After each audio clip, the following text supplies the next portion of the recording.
Russia started launching massive attacks with tens of tanks and armored vehicles. It's day 883 of Russia's operation in Ukraine. Let's dive deeper.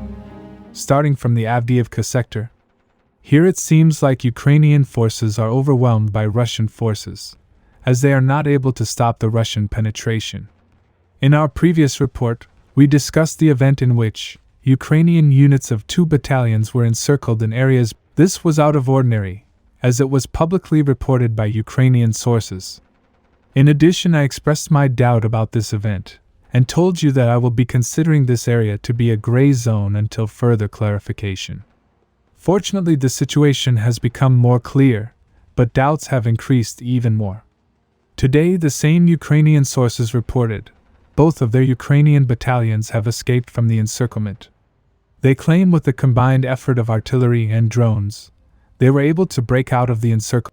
In addition, it was implied that Ukrainian battalions did not take heavy damage, which, if you consider that Russians have advantage in firepower and manpower, is very hard to believe, particularly if the escape was through an open field like this.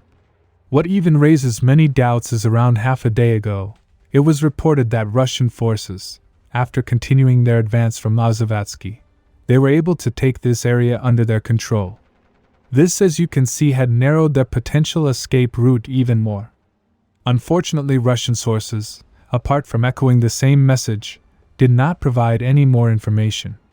However, it is now confirmed, this area is now under Russian control. In addition, they have captured a small area north of Lazovatsky. However, a much bigger advance on this front came from near Prohres.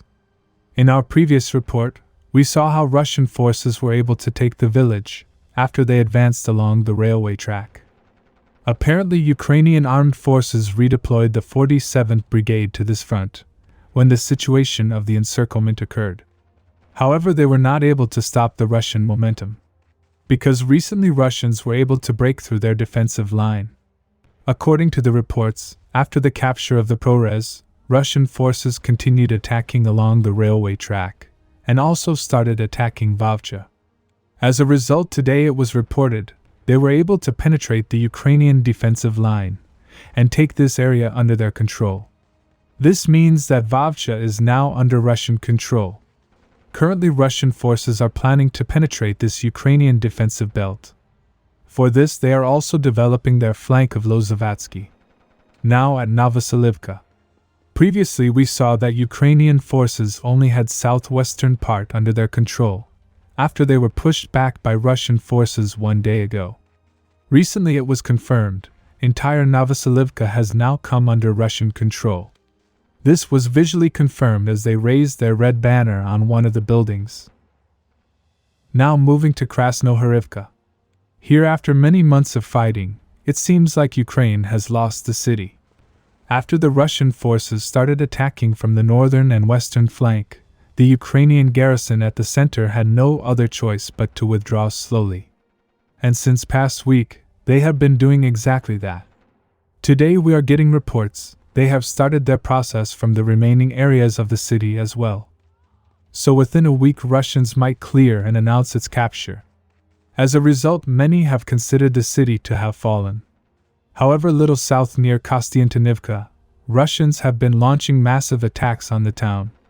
A Ukrainian paratrooper brigade that has been defending the town recently reported that Russian armed forces launched one of the biggest attacks towards their positions.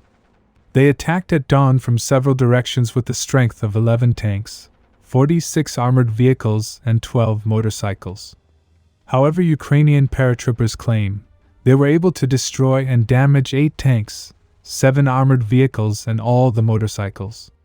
Even if we consider these numbers to be true, Russia would still have many tanks and armored vehicles to advance further. But unfortunately, we do not have any confirmation.